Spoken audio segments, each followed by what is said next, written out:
See anything interesting? Oh yeah, yeah.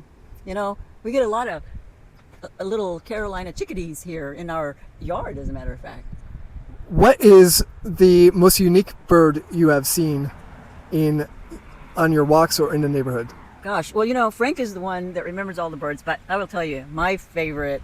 You remember my favorite, right? We saw it. Bunting. Yeah, the painted. We had a bunting. painted bunting in our yard once. Oh, and yeah? it's the only time we've seen it in the neighborhood.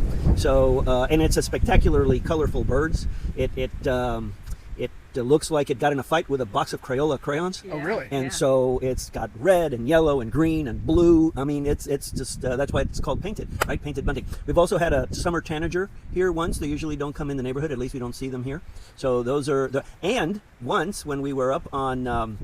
I think it was Mosswood. Yeah, we were at the top of Mosswoods. We actually saw a yellow-cheeked warbler, which you normally hang out by the Canyonlands Preserve in that area Okay. on there. It's an endangered species, and I never really got close enough for a really good picture because it was in somebody's yard, and people frown on your going into their yards, especially their backyards, to take care of pictures. So it's kind of, but you can tell that it's a yellow-cheeked warbler, Yeah. and so. About the painted bunting, the reason I mentioned that one is it's my favorite bird. It's so lovely. But we have also had like the hawks, the red-shouldered hawks, a couple of times in the backyard, and we've also had that black-bellied whistling duck in the backyard. backyard. So that's always amazing when you see these beautiful birds.